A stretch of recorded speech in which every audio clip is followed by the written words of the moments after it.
Good morning each and everyone. हम पढ़ रहे हैं 11th क्लास अकाउंटेंसी, चैप्टर है हमारा फाइनेंशियल स्टेटमेंट। सेकंड लेक्चर है ये। कल जो लोग नहीं आए थे उनको एक छोटा सा इंट्रो दे दूं। फाइनेंशियल स्टेटमेंट हमारे अकाउंटिंग प्रोसेस की सेकंड लास्ट स्टेज है। लास्ट स्टेज नहीं है, सेकंड लास्ट स्टेज है, पर आपके सिलेबस की लास्ट स्टेज है। पहला स्टेप होता है आइडेंटिफिकेशन, दूसरा रिकॉर्डिंग, तीसरा क्लासिफिकेशन, चौथा समराइजेशन, पांचवा होता है रिजल्ट और छठा होता है एनालिसिस। ये 6 स्टेज आपको 12th क्लास में सिखाई जाएगी। छठी वाली स्टेज कहाँ सिखाई जाएगी? 12th में। यहाँ पे आपको फाइनेंशियल स्टेटमेंट रिजल्ट तक पता लगाया जाएगा। मीन्स अब हम हमारी स्टेज पे आते हैं कि हमने साल भर अकाउंटिंग करी, चीज़ों को रिकॉर्ड किया, रिकॉर्डिंग करे हुए ट्रांजेक्शन को प्रोसेस किया। अब एंड में बेटा नशरा यहाँ देख रहे, एंड में हमें रिजल्ट पता लगाना है कि हमने बिजनेस कैसा किया। अब रिजल्ट के तौर पे इसको रिजल्ट कौन बोलते हैं टेक्निकल भाषा में? Financial statement. यही आपके चैप्टर का नाम है। नाम क्या है? फाइनेंशियल स्टेटमेंट्स, मतलब हमारी बिजनेस के रिजल्ट्स, जिसमें हम ये बताएंगे कि हमने साल भर में कैसा परफॉर्म किया और साल भर बिजनेस करने के बाद आज हम कौन सी पोजीशन पे हैं। समझ रहे हो कि नहीं? एक साल भर बिजनेस किया, क्या नतीजा निकला? प्रॉफिट हुआ कि लॉस हुआ? तो बनाएंगे profit and loss account. Sir हमने बिजनेस में पैसा लगाया था, उस पैसे को हमने साल भर रोटेट किया, रोटेट करने के बाद आज हम किस नतीजे पे हैं कि हमारा पैसा बढ़ा कि गिरा, हमारी फाइनेंशियल पोजीशन और स्ट्रांग हुई कि वीक हुई। तो हम बनाते हैं क्या? Balance sheet. तो अब मुद्दे पे आते हैं। फाइनेंशियल स्टेटमेंट मतलब 2 तरीके के स्टेटमेंट। एक होता है इनकम स्टेटमेंट जिसका नाम है प्रॉफिट एंड लॉस अकाउंट, जिसमें पता पड़ता है हमारा प्रॉफिट या लॉस। दूसरा होता है पोजीशन स्टेटमेंट जिसमें पता पड़ती है हमारी फाइनेंशियल पोजीशन, जिसको बोलते हैं बैलेंस शीट, कि असेट है कि लायबिलिटी है। 100 बार की एक बात, फाइनेंशियल स्टेटमेंट मतलब पीएनएल और बैलेंस शीट, पीएनएल और बैलेंस शीट। मैं फाइनेंशियल स्टेटमेंट बहुत कम बोलता हूँ, मैं यही बोलता हूँ पीएनएल एंड बैलेंस शीट। कि हमें क्या बनाना है? पीएनएल बैलेंस शीट बनानी है। ठीक है सर, कैसे बनती है? कि ऑलरेडी क्वेश्चन में वो आपको एक समरी देंगे। समरी का नाम है ट्रायल बैलेंस। ट्रायल बैलेंस में क्या होता है? पूरी लिस्ट बना के दे दी जाती है कि आपके पास इतने सारे अकाउंट हैं जो आपने साल भर में क्या कर रहे हैं? रिकॉर्ड कर रहे हो। अब उन सारे अकाउंट का ये बैलेंस है, इनका डेबिट बैलेंस है, इनका क्रेडिट बैलेंस है। ठीक है, आप यूँ समझ लो कि जो हमारी फर्स्ट इनिशियल अकाउंटिंग का था ना, जिसमें हमने वो सन ऑफ अकाउंटिंग एक टेबल बनाई थी, वो टेबल मैंने कहा था ईच एंड एवरी एस्पेक्ट में, हर चैप्टर में, हर क्लास में काम आएगी। ये देखो यहाँ भी बना रही, या पूरी नहीं बना रखी, क्योंकि यहाँ पे बच्चे 12th पढ़ते हैं, उनको ऑलरेडी याद रहती है। और यहाँ पे शुरू से स्मार्ट बोर्ड लगा हुआ है, मेरे को मार्कर कभी मिला ही नहीं जिससे मैं लिख सकूँ, लेकिन काम यही आती है। तो वापस से यही चलता है कि 4 चीज़ है: असेट, लायबिलिटी, इनकम और एक्सपेंस, इंक्रीज और decrease, debit, credit, credit, debit. ये वाला पार्ट में लिख ही नहीं रहा, क्योंकि मुझे काम ही सिर्फ इससे है कि चीज़ें इंक्रीज होगी तो क्या। और जब ये जो इंक्रीज वाला कॉलम है, तो आप अगर इमेजिन करोगे तो हमारी क्लास में यहाँ पे इसके नीचे एक स्टार लगा हुआ है और नीचे लिखा हुआ है स्टार के नीचे नेचर, कि ये डेबिट और क्रेडिट इन एस्पेक्ट्स का नेचर बन चुके हैं। मतलब अगर एसेट है तो उसका बैलेंस डेबिट ही होगा, अगर डेबिट नहीं है तो फिर वो एसेट नहीं। ठीक है, अगर लायबिलिटी है तो क्रेडिट, इनकम है तो क्रेडिट, एक्सपेंस है तो डेबिट। ये नेचर है इनका, इसको चेंज नहीं कर सकते। अगर कोई एक्सपेंस का बैलेंस डेबिट के कॉलम में ना आके क्रेडिट के कॉलम में आ रहा है, इसका मतलब वो एक्सपेंस नहीं है, क्या है? वो इनकम है। एंड वाइस वर्सा सब जगह। समझ में आ रही कि नहीं आ रही बात? तो यहाँ देखो, इस तरीके से ट्रायल बैलेंस बना हुआ आएगा। देख लो, सोच समझ के लिखा है। असेट है, बैलेंस कहाँ है? डेबिट में। लायबिलिटी और इनकम है कहाँ है? क्रेडिट में। एक्सपेंस और asset debit, liability income credit, expense और एसेट डेबिट, लायबिलिटी क्रेडिट। और ट्रायल बैलेंस की निशानी कि नीचे दोनों बैलेंस क्या हो रहे होंगे? टोटल बराबर हो रहे होंगे, कि जितना डेबिट का है उतना क्रेडिट का है। ये चीज़ क्वेश्चन में गिवन होगी। देख क्वेश्चन में ये बन के आया, हमें क्या करना है? अब क्वेश्चन में तो सबके नाम आएंगे: building, furniture, plant and machinery, creditors, bank loan, outstanding salary, rent, commission, interest. Sales, purchase, commission receive, interest receive, discount receive, वहाँ तो नाम आएंगे।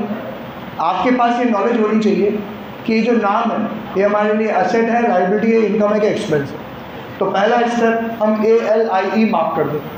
मार्क करने के बाद दो अलग अलग पेजेस में ये टी शेप स्टेटमेंट बनाएंगे। दिख रहा है ग्रीन कलर का टी आपको, कि एक प्रॉफिट एंड लॉस अकाउंट, एक बैलेंस शीट। आपको दिख रहा है असेट, यहाँ लिख दो। आप कह रहे हो लायबिलिटी है यहाँ, इनकम है यहाँ, एक्सपेंस है यहाँ। कल पूरा प्रोसेस समझाएगा कि जब ये फिल इन द ब्लैंक्स वाला स्टेज खत्म हो जाए, आपने सारी चीज़ों को उनके अप्रोप्रिएट प्लेसेस में रख दिया है। वो ये जो काम है ना, ये काम ये हम हमारी 2 साल की बच्ची से करवाते थे। उसको हम क्या बोलते थे, उसके लिए एक गेम लाए, जिस गेम में अलग अलग शेप्स के और नंबर्स के साथ, जो स्क्वायर है उसमें 4 सर्कल्स वाला एक शेप था, जो ट्राइंगल है उसमें 3 सर्कल्स वाला शेप था, और जो रेक्टेंगल है उसमें 2 था, और जो सर्कल है उसमें 1 था। तो उसको बिखेर दिया है रूम में। उसको बोला कि बेटा ये जो सर्कल वाले है ना, इसमें 1 होल है तो ये 1 स्टिक में डालना है, रेक्टेंगल वाले में 2 होल है, उसको 2 स्टिक वाले ब्लॉक में डाल रहे हैं। तो वो 2 बारी में तो वो भी सीख गई, फटाफट फटाफट फटाफट फटाफट उसने अरेंज कर दिया। सेम 2 साल के बच्चे में जो दिमाग है ना, वो लगाना है यहाँ, इतना डिफिकल्ट है ही नहीं। अगर आपने असेट, लायबिलिटी, इनकम और एक्सपेंस मार्क कर दिया, तो मैं क्या कह रहा हूँ, सिर्फ कितना करना है कि सारे असेट्स को उठा के यहाँ रखना है, सारी लायबिलिटीज यहाँ, सारी इनकम यहाँ, सारे एक्सपेंस यहाँ। कर सकते हो कि नहीं कर सकते? कर सकते हो। अगर आप नशे में नहीं हो तो नहीं दे, लेकिन हमें नींद का नशा है तो फिर वो भी नहीं होगा। सिर्फ यहाँ अरेंज करना, अरेंज कर लिया, इनकम और एक्सपेंस का टोटल करके आपस में प्लस माइनस करके बताना है कि प्रॉफिट हुआ कि लॉस हुआ। छोटा सा दिमाग लगेगा, इनकम ज़्यादा है, एक्सपेंस कम है, प्रॉफिट के लॉस। वापस सोच के बोलो, इनकम का टोटल ज़्यादा है, एक्सपेंस का टोटल कम है, प्रॉफिट के लॉस, प्रॉफिट। सबको समझ में आ रहा है? कभी कभी इनकम का टोटल कम है, एक्सपेंस का टोटल ज़्यादा है, प्रॉफिट के लॉस। अब मैं कहूँ तुम्हें तो इतना दिमाग भी नहीं लगाना, ये सोचना ही नहीं, तुम्हें तो बस दोनों साइड का बैलेंस क्या करना है, बराबर। दोनों साइड का बैलेंस बराबर करना है। यहाँ 100 है, यहाँ 80 है, तो बैलेंस बराबर करने के लिए यहाँ क्या लिख देंगे अपन, 20। ये क्या है, नेट प्रॉफिट। यहाँ 100 है, यहाँ 80 है, तो 20 क्या लिखेंगे, इससे। ये क्या है, लॉस। अब प्रॉफिट है तो कैपिटल में क्या कर देंगे, ऐड। लॉस है तो कैपिटल में क्या कर देंगे, माइनस। क्लियर है? ठीक। अब थोड़ा डिटेल में चलते हैं। यहाँ तक का तो मैंने कल समझा दिया, अब थोड़ा डिटेल में चलते हैं। डिटेल में चलने के लिए आपको एक बात समझाता हूँ। अकाउंटिंग को बोला जाता है, accounting is a language of business. समझ में आई बात? Accounting is a language of business. Language मतलब भाषा, बोली, जिससे हम विचारों का आदान प्रदान करते हैं। अगर मुझे आपकी लैंग्वेज नहीं आती तो मैं आपको पढ़ा भी नहीं सकता, आपको मेरी लैंग्वेज नहीं आती तो आप पढ़ नहीं सकते। लैंग्वेज एक मीडियम है कॉमन अंडरस्टैंडिंग के लिए, ठीक है? तो जो बिजनेस में जो चल रहा है उसको मुझे अगर किसी को समझाना है, बताना है, तो उसकी लैंग्वेज क्या है, अकाउंटिंग।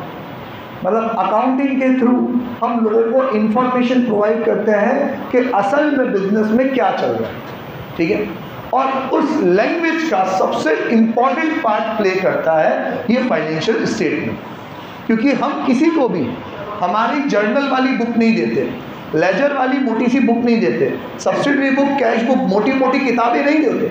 हम उसको देते हैं ये 2 पेज के फाइनेंशियल स्टेटमेंट, जिसमें सारी इंफॉर्मेशन, इस 2 स्टेटमेंट में सारी बातें लिखी हुई है। मैंने कहाँ से कितना कितना कमाया, उस कमाने के लिए मैंने कौन कौन सी चीज़ पे कितना कितना पैसा खर्च किया, और मेरे पास कितना प्रॉफिट है, मेरे पास कौन कौन सी चीज़ें हैं असेट के तौर पे, मैं उन असेट के लिए पैसा कहाँ से उधार मांग के लाया, सब चीज़ें। मतलब अगर आपको किसी का बिजनेस कॉपी करना है तो आप उसकी फाइनेंशियल स्टेटमेंट का जुगाड़ कर लो, कहीं से भी उसकी फाइनेंशियल स्टेटमेंट निकाल के ले आओ, तो आपको पता पड़ जाएगा कि यार कहाँ पे कितनी कमाई है, और उस कमाई को करने के लिए कौन कौन सी चीज़ पे कितना कितना खर्चा करना पड़ता है, समझे कि नहीं?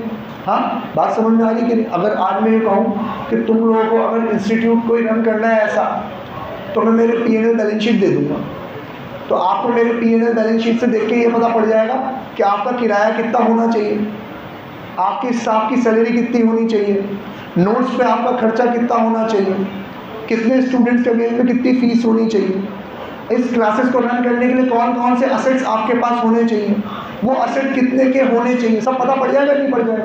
तो हम जो कहते हैं accounting is a language of business, और हम चाहते हैं कि इस लैंग्वेज के थ्रू हम ज़्यादा से ज़्यादा और बेटर में बेटर, अच्छी से अच्छी इंफॉर्मेशन प्रोवाइड करें। तो हमने क्या करा कि ये जो प्रॉफिट एंड लॉस अकाउंट है ना बेटा, इस प्रॉफिट एंड लॉस अकाउंट को और थोड़ा स्ट्रेच किया और इसको 2 पार्ट में डिवाइड किया, और इसके 2 पार्ट बन के निकले, समझना अच्छे से।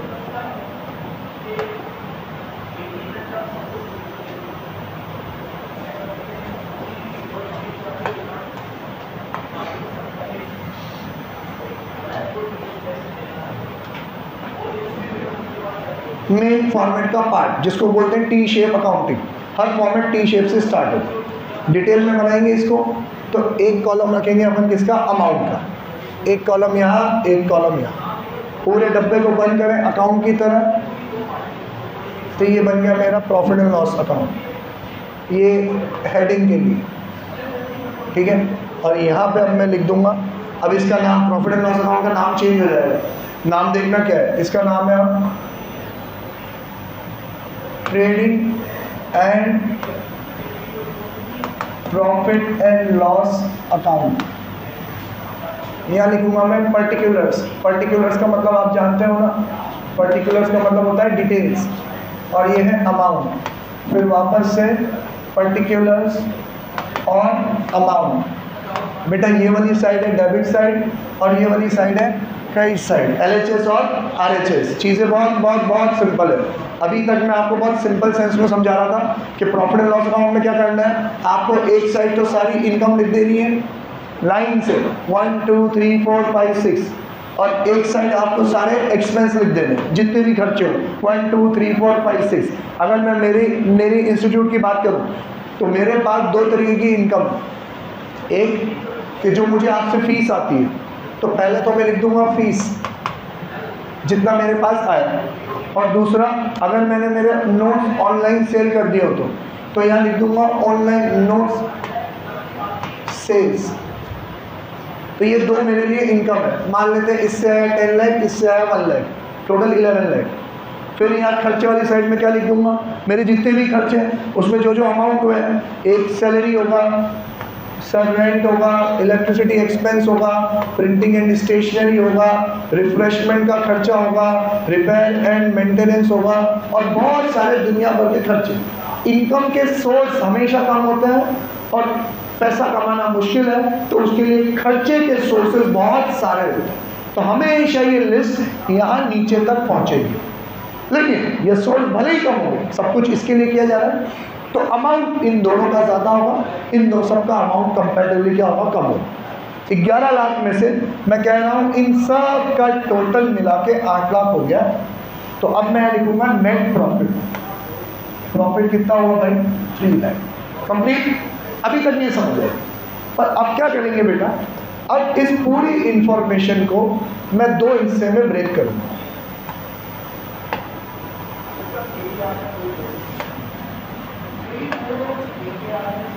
दो पार्ट में मैं ब्रेक करूंगा। पहला पार्ट करूंगा ट्रेडिंग और दूसरा पार्ट करूंगा मैं प्रॉफिट एंड लॉस। सर ये क्या चीज़ है, तो समझ लो, धंधे के कुछ परक्यूजिट्स होते हैं, कुछ फायदे होते हैं। अगर आप किसी बिजनेस में उतरते हो तो जिस चीज़ के लिए उतरते हो तो है आपकी मेन कमाई। पर मेन कमाई को सपोर्ट करने के लिए कुछ छोटी मोटी कमाई भी आ जाती है।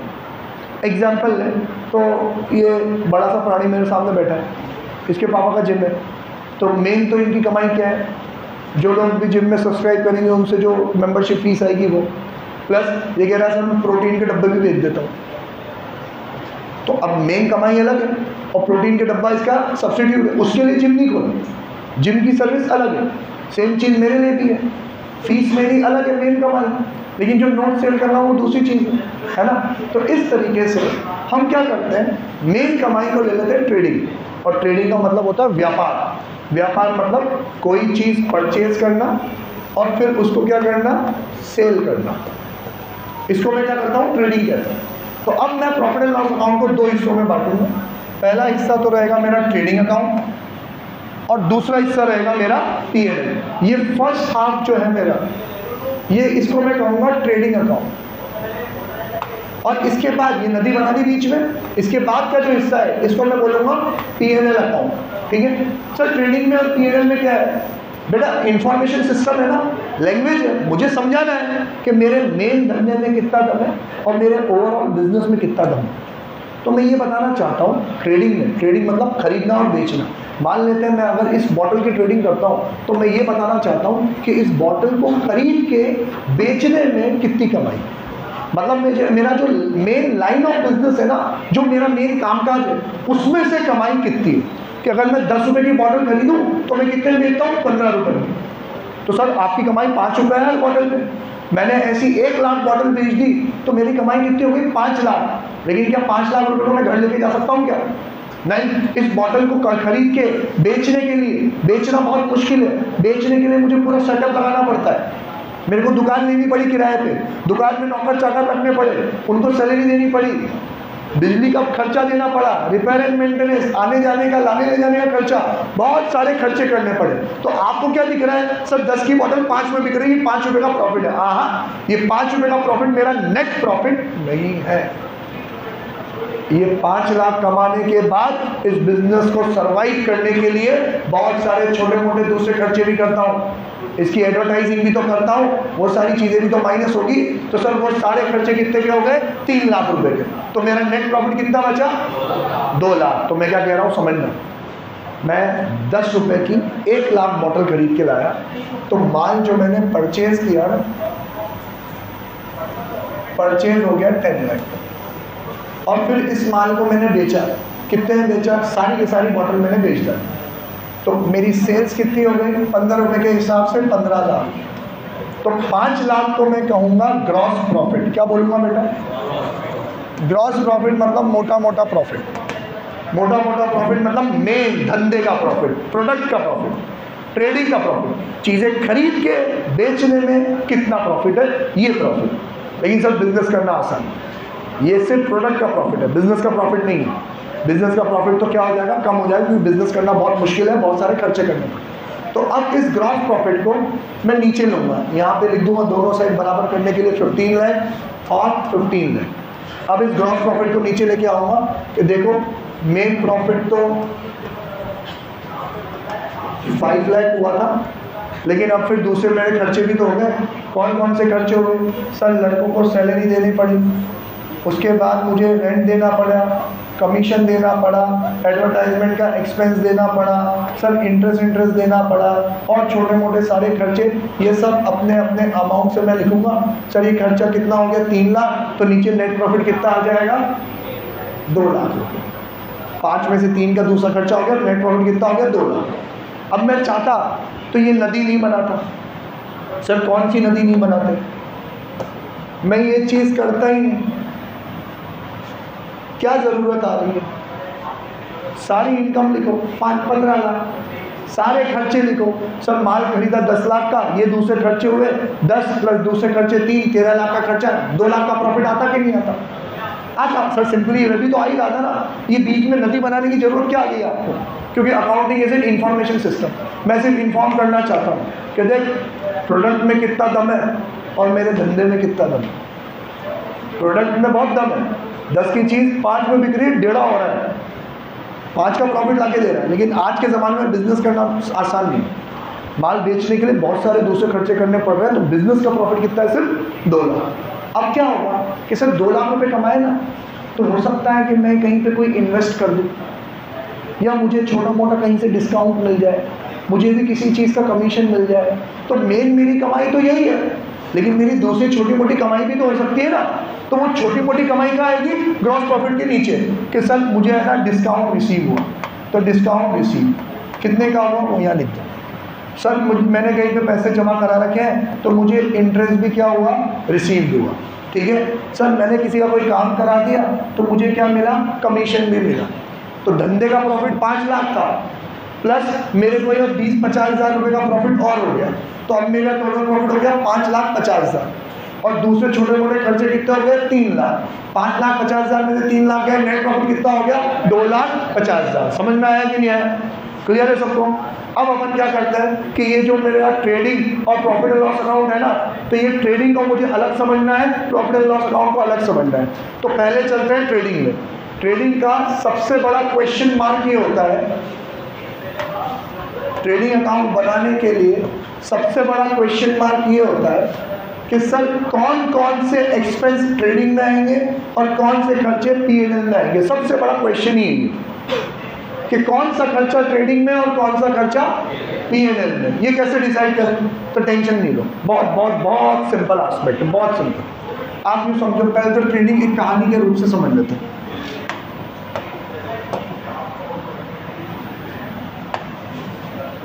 अब मेरी बात सुनो, प्रॉफिट नीचे आता रहेगा, मैं तो यहाँ पे ट्रेडिंग अकाउंट बना देता हूँ बस।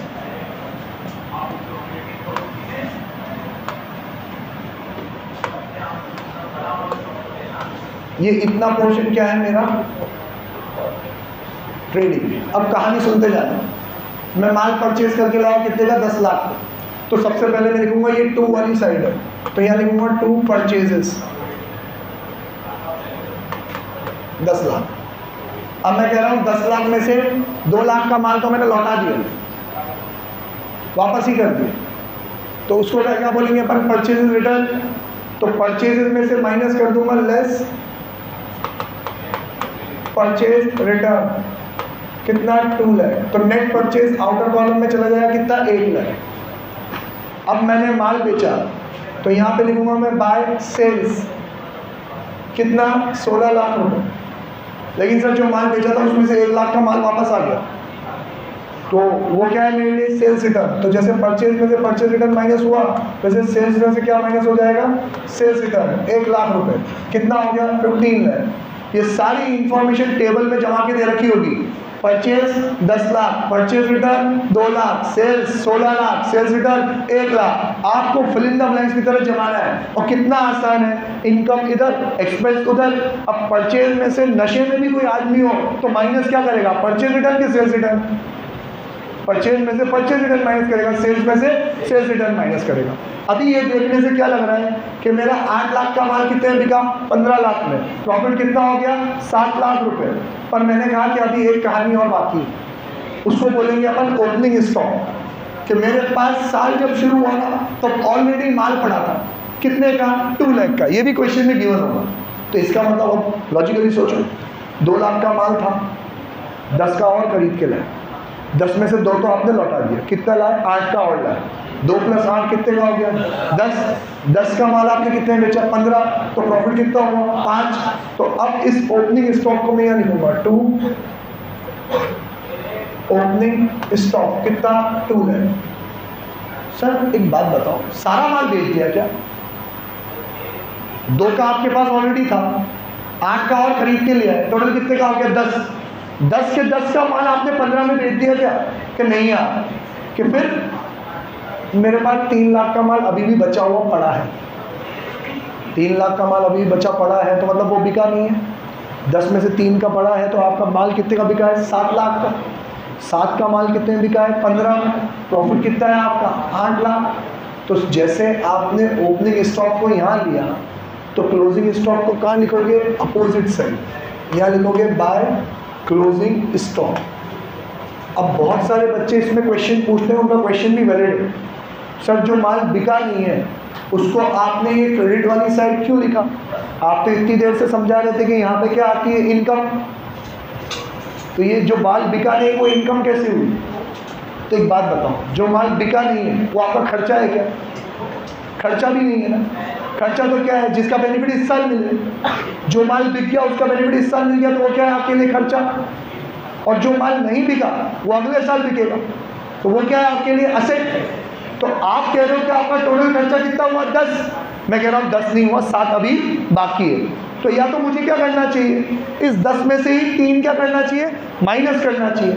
अब एक बात बताओ, या तो मैं इधर ये जैसे मैंने परचेज रिटर्न माइनस किया है वैसे 3 लाख रुपए माइनस कर दूँ, या फिर वो 3 लाख में अपोजिट साइड पे लिख दूँ, बात एक ही पड़ेगी कि नहीं पड़ेगी। या तो मैं इधर से ही माइनस कर दूँ, या मैं इसको क्या कर दूँ, यहाँ अपोजिट साइड लिख दूँ। तो सर करो ना माइनस फिर वहाँ, अपोजिट साइड पे क्यों लिखते हो?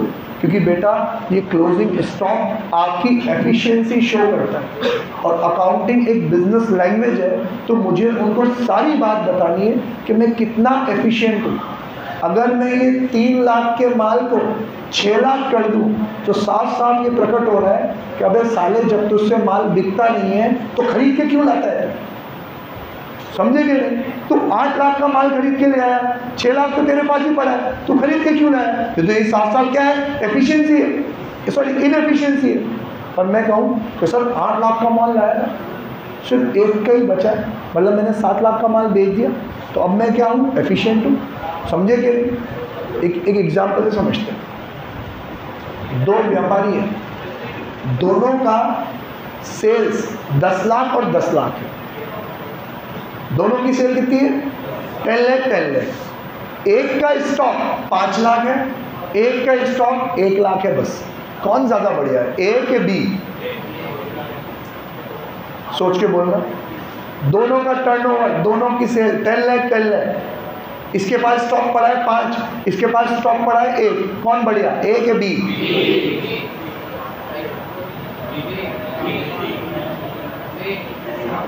बी वाले हैंड रेज करो, ठीक है, ए वाले हैंड रेज करो। बी, तू 5 लाख का माल रख के मात्र 10 लाख की सेल कर रहा है, वो 1 लाख का माल रख के 10 लाख की सेल कर रहा है। उसके पास अगर 5 लाख का माल हो तो वो 10 नहीं 50 लाख की क्या कर दे, सेल कर दे। तो ये एफिशिएंसी शो कर रहा है कि नहीं कर रहा? इसलिए हमने क्या कहा, इसको अंदर माइनस नहीं करेंगे, अंदर माइनस करोगे तो छुप के रह जाएगा, इसको अलग से शो करेंगे अपोजिट वाली साइड। तो इसलिए क्लोजिंग स्टॉक कहाँ आता है, यहाँ पे आता है 3 लाख। अब समझ, अब पूरी कहानी आ गई कि भाई 15 और 3 इनकम हो गई कितनी, 18 लाख, 2 और 8 कितने हो गए, 10। तो आपका नेट प्रॉफिट कितना हो गया, 8 लाख हो गया कि नहीं हो गया? एक चीज़ और बाकी रह गई, वो जो मैं बोल रहा था ना कि कौन सा एक्सपेंस ट्रेडिंग में आएगा और कौन सा एक्सपेंस P&L में आएगा, इसकी निशानी क्या है? तो ये आज आपको सीख के जाना है। मतलब ये जो अभी मैं पढ़ाने जा रहा हूँ ये वो चीज़ है कि अगर मम्मी घर जाके पूछे कि बेटा आज क्या पढ़ाया, तो जो पढ़ा रहा हूँ वो बोल रहा कि आज ये पढ़ा है कि ट्रेडिंग में कौन कौन से खर्चे आते हैं। 3 कैटेगरी। पहला, या तो वो खर्चा परचेज से रिलेटेड हो, या फिर वो खर्चा मैन्युफैक्चरिंग से रिलेटेड हो, या फिर वो खर्चा फैक्ट्री से रिलेटेड हो। अगर कोई भी एक्सपेंस इन 3 चीज़ से जुड़ा हुआ है तो वो कहाँ आएगा, ट्रेडिंग में। उसको अपन बोलते हैं डायरेक्ट एक्सपेंस। क्या बोलते हैं बेटा, डायरेक्ट एक्सपेंस। तो यहाँ लिखूंगा मैं 2 डायरेक्ट एक्सपेंस। डायरेक्ट एक्सपेंस मतलब अनअवॉइडेबल एक्सपेंस, ऐसा खर्चा कि ज़माना कोई सा भी चल रहा हो, रिसेशनों के बूम हो, मंदियों के सहलाई हो, ये खर्चा आप अवॉइड नहीं कर सकते, ये तो करना ही पड़ेगा। मतलब अगर मैं प्लास्टिक खरीद के बॉटल बना के बेचता हूँ तो मैन्युफैक्चरिंग एक्सपेंस तो करना ही करना पड़ेगा, और मैन्युफैक्चरिंग कहाँ होगी, फैक्ट्री में, तो फैक्ट्री का भी खर्चा करना ही करना पड़ेगा। अब मान लो देश के हालात ऐसे हैं कि माल बनते ही बिकता है, तो मुझे ऑफिस की, शोरूम की, गोडाउन की ज़रूरत नहीं, फैक्ट्री में बना, फैक्ट्री से ही बिक गया। लेकिन फैक्ट्री का खर्चा तो करना पड़ेगा कि नहीं करना पड़ेगा, ठीक है। अब मैं अगर ये माल परचेज़ कर रहा हूँ तो परचेज़ करता हूँ दूसरी सिटी से, तो उसको मेरे पास तो लाना ही पड़ेगा, फिर मैं उसको प्रोसेस करूँगा, फिर मैं उसको बेचूँगा। अब माहौल बहुत बढ़िया है, देश में मंदी नहीं है, फुल सहलाई है, तो फिर मैं बेचने के लिए खर्चा नहीं करूँ। बेचने के लिए तो भाई माल पड़ा है, आके ले जाओ, आपको वहाँ तक लेके जाना है, आप इसका खर्चा बियर करो, मैं नहीं करूँ। लेकिन अगर मंदी है तो अगर बिजनेस करना है तो मैं हाथ जोड़ के रहूँगा, अरे भाई साहब तो खरीद लो, आपके घर तक भी मैं पहुँचा दूँगा, घर तक का किराया भाड़ा भी मैं ही भुगत लूँगा। तो वो खर्चा किस पे हुआ, मेरा सेल पे। वो खर्चा किस पे हुआ मेरा? सेल पे। सेल पे होने वाले खर्चे सारे कहाँ आएंगे? P&L में। लेकिन परचेज पे होने वाले सारे खर्चे कहाँ आएंगे? ट्रेडिंग में। तो कोई भी खर्चा, मम्मी ने पूछा क्या पढ़ाया, तो यही कि मम्मी कोई सा भी खर्चा या तो परचेज के लिए हो, या मैन्युफैक्चरिंग के लिए हो, या फिर फैक्ट्री पे हो, तो वो कहाँ आता है? ट्रेडिंग में। बाकी सारे खर्चे कहाँ आते हैं? P&L में। तो सर फिर कौन कौन सा खर्चा परचेज के लिए होता है, कौन कौन सा खर्चा मैन्युफैक्चरिंग में, कौन सा फैक्ट्री में, उसकी लिस्ट आपको बना के दे रखी है पेज नंबर 21.6 पे।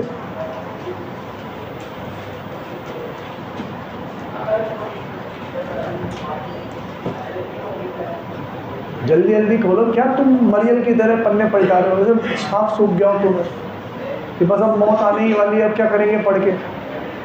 चल रहा है एसी, चल रहा है एसी भी चल रहा है, कूलर भी चल रहा है फुल, बस तुम पढ़ लो। तो खर्चे में 1 बाय 1 पढ़ रहा हूँ, और इन खर्चों का मतलब क्या होता है ये भी बता रहा हूँ। और इस वाली टेबल पे ये जो फॉर्मेट बना हुआ है, इस पर स्टार मार्क कर लो, मोस्ट इम्पॉर्टेंट लिख दो। पूरे चैप्टर में इससे ज़्यादा इम्पॉर्टेंट कोई टेबल नहीं है। और लिख दो, read on the day of examination. जिस दिन पेपर देने जाओ उससे पहले ये पढ़ के जाना। इन खर्चों का रट्टा मार लो, ये आएंगे ट्रेडिंग में। इनके सिवा जो भी एक आ जाएगा P&L में।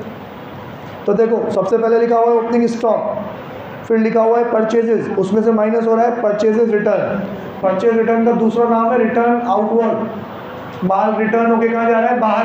तो क्या है? Purchase return. परचेज रिटर्न और return outward is the same thing. किसी क्वेश्चन में परचेज रिटर्न लिखा हुआ आएगा, किसी क्वेश्चन में रिटर्न आउटवर्ड लिखा हुआ आएगा। याद रखना ये बात, ठीक है? अगला खर्चा वेजेस। वेजेस मतलब मजदूरों को जो मजदूरी मिलती है। मजदूर कहाँ काम करते हैं? फैक्ट्री में।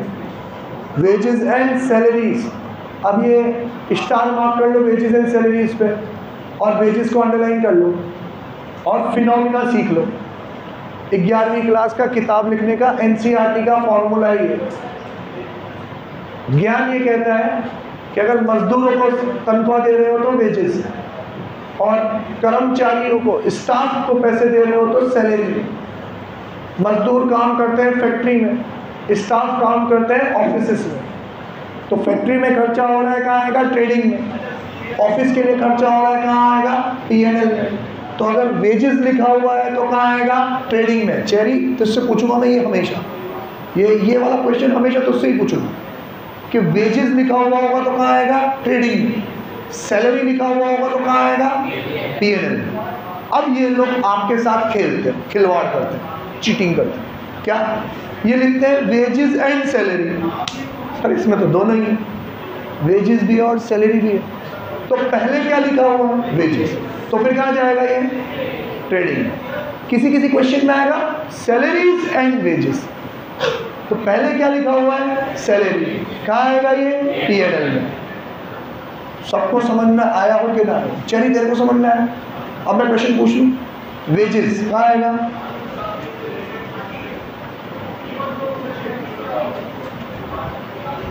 ट्रेडिंग में आएगा। सैलरी है तो कहाँ आएगा?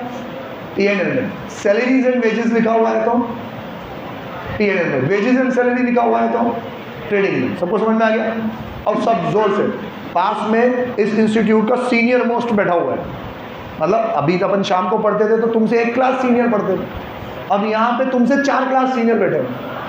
परेशान करना बनता है उनको, है ना? आज देखे ज़रा किसमें कितना है दम। फुल ऑन बिगुल बना लो, जो धीरे बोलेगा उससे खड़े होकर बुलवाऊंगा। सोच लेना रहा तूने ट्रेनिंग पूरा जोर से चीख के बोलना है। चेरी मैं खड़े होकर बुलवाऊंगा और वहां ले जाऊंगा बुलवाने।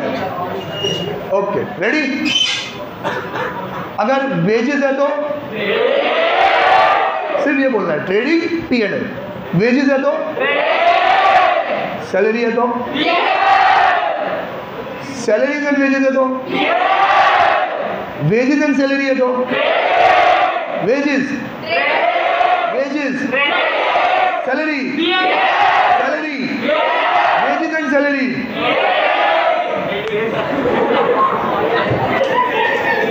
Wages and salary trading done. Okay आगे बढ़ता है अपन नेक्स्ट। हाँ सर। अगला डायरेक्ट एक्सपेंसेस, इन तीनों को ही क्या बोलते हैं? Direct expense. तो अगर सिर्फ डायरेक्ट एक्सपेंस के नाम पे आ जाए तो ट्रेडिंग, इनडायरेक्ट आए तो अरे जोर से बोलो ना, ढक्कन बोलने आ गया। इनडायरेक्ट आए तो वेरी गुड। अब मत बोलना, परेशान नहीं करना किसी को भी। अब देखो अगला है carriage inward, carriage on purchase. Carriage मतलब किराया भाड़ा, सिर्फ कैरेज लिखा हुआ है तो मेनली कैरेज का खर्चा चीज़ें परचेज करने के लिए। आप भी अपने रोज़मर्रा की लाइफ में देखा करो कि दुकानदार से आप जब भी माल खरीदने जाओगे तो वो आपके गुड्स को पैक करके अपने काउंटर पे रख देगा। अब आप ले जाओ, आपकी जिम्मेदारी। तो बेचने में हर दुकानदार का खर्चा नहीं होता, लेकिन खरीदने में तो हर दुकानदार का खर्चा होता है। उसने जहाँ से माल खरीदा है वहाँ से लाने का जो कैरेज है वो तो दुकानदार को ही पे करना पड़ता है। तो सिर्फ कैरेज लिखा हुआ है तो क्या है? डायरेक्ट परचेज से रिलेटेड है, कहाँ जाएगा? ट्रेडिंग में। कैरेज ऑन परचेज लिखा हुआ तो बोल ही रहा है परचेज है, कहाँ जाएगा? ट्रेडिंग। कैरेज इनवर्ड, तो कैरेज जब गुड्स इनवर्ड आ रहे थे, हमारे पास आ रहे थे तो परचेज के टाइम पे तो कैरेज इनवर्ड। सेल के टाइम पे गुड्स बाहर जा रहे हैं तो जो कैरेज लग रहा है वो कैरेज आउटवर्ड। तो carriage inward trading, carriage outward PNL है, दोनों खर्चा।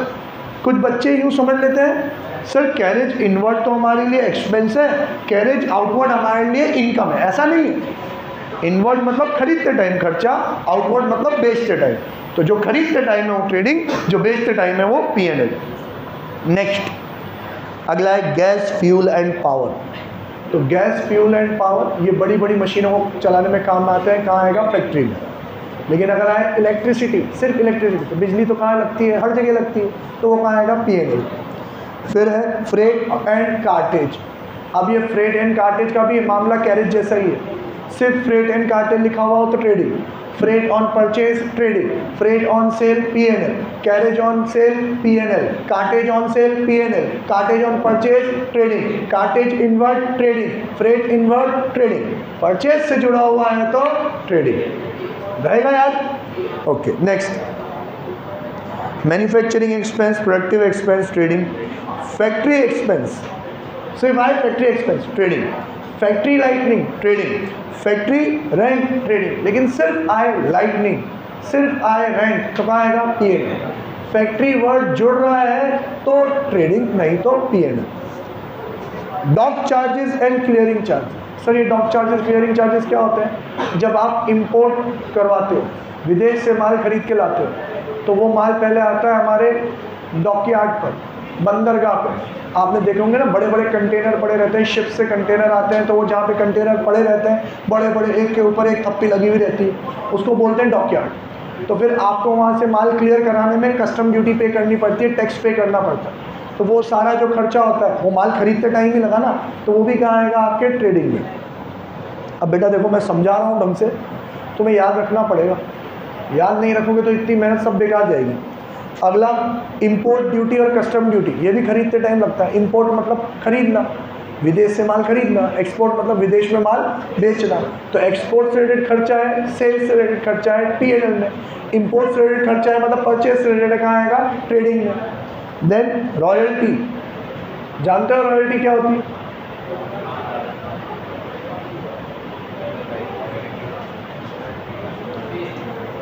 सब क्यों कर रहे हो? क्या? हाँ अमीरी गरीबी, अबे वो रॉयल प्रिंस की बात नहीं कर रहे। हाँ नहीं, कोई प्रोडक्ट के अंदर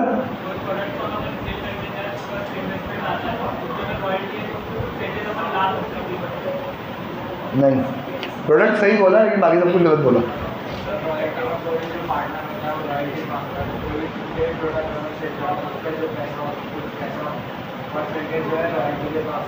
वेरी गुड सर, कोई पार्टनर नहीं।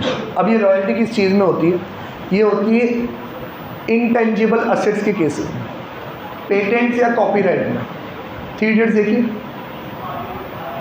किसने नहीं देखी? नहीं देखी तूने? 10-12 बार देखी। फुनसुक वांगडू को जानता है? अफराज तू जानता है फुनसुक वांगडू? फुनसुक वांगडू रियल में एक साइंटिस्ट है, अभी बेचारा लद्दाख में प्रोटेस्ट भी कर रहा था। तो सुना होगा चतुर बोलते हैं, Phunsukh Wangdu is a great scientist, उसके पास 400 से भी ज़्यादा पेटेंट्स है। तो साइंटिस्ट के पास पेटेंट है, मतलब साइंटिस्ट जब भी कोई नई चीज़ इन्वेंट करता है तो वो उस इन्वेंशन को अपने नाम पे रजिस्टर कराता है कि ये मेरा इन्वेंशन है, कोई इसका मिसयूज़ ना कर ले।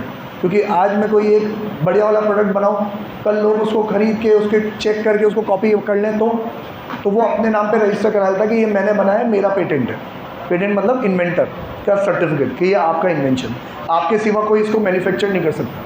लेकिन साइंटिस्ट का काम सिर्फ इन्वेंट करना होता है, मैन्युफैक्चरिंग के लिए बहुत सारी फैसिलिटीज़ चाहिए होती है। तो ये साइंटिस्ट क्या करते हैं, अपने इन्वेंशन का पेटेंट किसी मैन्युफैक्चरर को दे देते हैं। टार्ज़न द वंडर कार देखिए आप लोगों ने?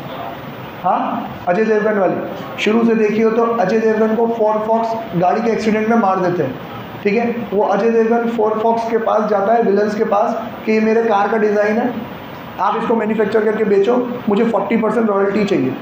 तो अब रॉयल्टी क्या है, कार का डिज़ाइन उस साइंटिस्ट ने बनाया, कार मैन्युफैक्चरर उस डिज़ाइन को यूज़ करके कार मैन्युफैक्चर कर करके बेचेंगे।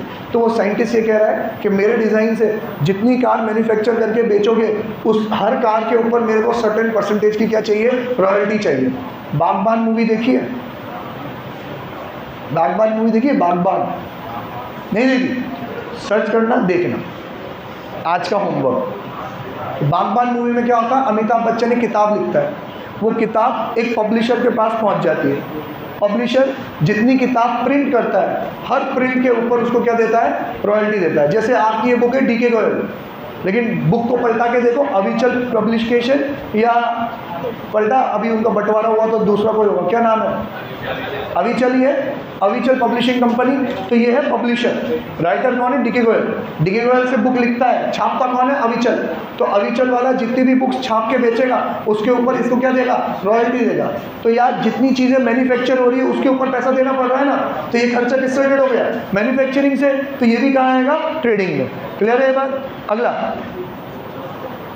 बस खत्म हो गया सर। फिर तो क्या है, ग्रॉस प्रॉफिट। और जो ग्रॉस प्रॉफिट, अब मान लेते हैं मेरे ये दुनिया भर के डायरेक्ट एक्सपेंसेस कितने हो गए, 3 लाख रुपये। तो यहाँ पे 3 लाख, और अब बैलेंस इन फिगर से आ जाएगा मेरा ग्रॉस प्रॉफिट कितना आया, 5 लाख, और टोटल हो गया 18 लाख। आज का हमारा काम सिर्फ ये ट्रेडिंग अकाउंट सीखना है और इसके क्वेश्चंस करना है। इसके 1 2 3 4 5 6 पार्ट्स होते हैं। मैं समझा देता हूँ कौन कौन से 6 पार्ट, ढंग से समझ लेना बेटा। 6 पार्टों को अच्छे से कंठस्थ कर लेना, बाय हार्ट, रट्टा मार लेना। इसके ऊपर बहुत घुमा फिरा के चक्री बना के क्वेश्चन आएंगे। 6 पार्ट्स को यूँ लेंगे, मतलब यूँ मान लो इसके 6 कंपोनेंट हैं। पहला कंपोनेंट है ओपनिंग स्टॉक, दूसरा कंपोनेंट है परचेज, उसमें से माइनस हो रहा है परचेज रिटर्न, हमेशा साथ रहेगी। तीसरा कंपोनेंट है डायरेक्ट एक्सपेंस। ये 3 को मिलाओगे तो हो गई मेरी टोटल कॉस्ट, है ना, टोटल कॉस्ट हुई ना। इतना माल था, इतना माल मैं और ख़रीद के लाया, खरीदने करने में, मैन्युफैक्चर करने में मेरा ये खर्चा हो गया। तो 2 लाख का माल था, 8 का और ले आया, 10 हो गया। उसको प्रोसेस करने में 3 लाख का मेरा खर्चा हो गया, तो माल कितने का हो गया, 13 लाख। तो ये 1 2 3 से बनती है मेरी टोटल कॉस्ट। अब मैं कहूँगा ये जो 13 लाख का माल है पूरा बिक गया क्या, तो कह रहे नहीं नहीं सर। तो तीसरा चौथा कंपोनेंट क्या, क्लोजिंग स्टॉक। सर 13 लाख में से 3 लाख का माल अभी तक नहीं बिका है, तो टोटल कॉस्ट 0 0 0 याद रखना। टोटल कॉस्ट 13 लाख, उसमें से 3 लाख का माल नहीं बिका है, उसको हटा दो। तो 13 में से 3 नहीं बिका है, कितने का बिका, 10 लाख का माल। तो ये 10 लाख हो गया कॉस्ट ऑफ गुड्स सोल्ड। क्या हो गया, कॉस्ट ऑफ गुड्स सोल्ड। कैसे बनता है, opening stock plus purchases plus direct expense minus closing stock. तो क्या बन गया, कॉस्ट ऑफ गुड्स सोल्ड। कि 13 में से 3 का माल नहीं बिका, कितने का बिका, 10 लाख। अब 10 लाख का माल तुमने बेचा कितने में, 15 लाख में। तो 5वां पार्ट इसका क्या हो गया, सेल्स। 1 2 3 में से चौथा वाला क्या हो जाएगा, माइनस। क्या निकलेगा, cost of goods sold. 10 lakh का माल कितने में बेचा, 15 में। तो छठी चीज़ कि मेरा ग्रॉस प्रॉफिट कितना हुआ, 5 लाख। सिंपल है कि नहीं, स्टोरी वाइज समझो। 2 लाख का माल था, 8 का और खरीद के लाया, कितना हो गया, 10। माल पे 3 लाख का मैंने खर्चा कर दिया, टोटल माल की लागत कितनी हो गई? 13 में से 3 का माल अभी बिका नहीं है, माइनस कर दो। लॉजिकली सब सुनोगे, कहानी के रूप में सुनोगे, याद रहे 13 में से 3 का माल अभी बिका नहीं है, तो माल कितने का बिका? 10 लाख। इसको क्या बोलेंगे? COGS, cost of goods sold. पूरा बोलना आप तो, कुछ गधे टीचर कॉम्स बोलते हैं, क्या ये? COGS, तो बोलते इसको कॉम्स है। चल कफ हो रहा, कॉस्ट ऑफ गुड्स सोल्ड कितना? 10 लाख। जो माल बिका, जो गुड्स सोल्ड है, उसकी कॉस्ट क्या है? 10। सेल बिका कितने में? 15, तो प्रॉफिट कितना हुआ? 5। सिंपल है कि नहीं? हाँ। अब ये लोग क्या करेंगे, इस ट्रेडिंग अकाउंट में जो 6 कंपोनेंट है ना, उसको एक डब्बे में भरेंगे, 1 2 3 4 5 6, और डब्बे को यूँ हिलाएंगे, फिर डब्बा खोल के यूँ बिखेर देंगे, और हमसे क्या कहेंगे? लो जमाओ। तो हम जमा देंगे 1 2 3 4 5 और 6, हो जाएगा दे, हो जाएगा नहीं होगा? कोशिश तो करेंगे, हो जाएगा। यही करना। क्वेश्चन सीधा सीधा नहीं आए, वो 6 चीज़ की लिस्ट बना के नहीं देगा, वो परम्यूटेशन कॉम्बिनेशन बना के देगा, चीज़ों को उलझा के देगा। पतंग उड़ाई है तुम लोगों ने? चिकियासा नहीं उड़ाई पतंग कभी तुमने? गिरगड़ी पकड़ी है कभी? वो भी नहीं। तो थैंक गॉड तुम लोग ने BCC पे एडमिशन लिया है। BCC में हर साल फ्री की पतंग बांटी जाती है, और 14 जनवरी को मकर संक्रांति भी ऊपर छत पे बनाई जाती है, जिसमें पतंग हमारी, मंजा तुम्हारा, नाश्ता खाना पीना सब हमारा, ठीक है? नहीं तो मंजा भी मिल आऊँ तो सब माथे आ जाते हैं, अरे अल्लाह के मंजा हमारी तो कटी कट रही है, मंजा तुम लाना भाई, ठीक है? अब जिन्होंने पतंग उड़ाई है, उड़ाते हैं, तेज लड़ाते हैं, जब तक चल रही है तब तक चल रही है, फिर कोई खींच के ले जाते हैं, पतंग कट जाती है, मंजा खींचना पड़ता है। तुम खड़े खड़े एक ही जगह मंजा खींच देते हो, सारे मंजा का क्या बन जाता है? गुच्छा। फिर अपन धीरे धीरे उसको सुलझाते हैं। अब तो तुम सब बड़े बाप की औलाद हो गए हो, मंजा थोड़ा सस्ता हो गया, जितना गुच्छा बनता है छोड़ के अंदर नीचे, ये कौन सुलझाने बैठे? पहले जब अपन छोटे थे, मंजा बहुत कीमती था, रोड पे भी मंजा लूट लेते थे, उसको यूँ बना बना के एक गिड़गड़ी अलग से, लूटे हुए मंजे की अलग से गिड़गड़ी होती थी। तुम लोगों ने बनाई कभी? मैं नहीं बनाई।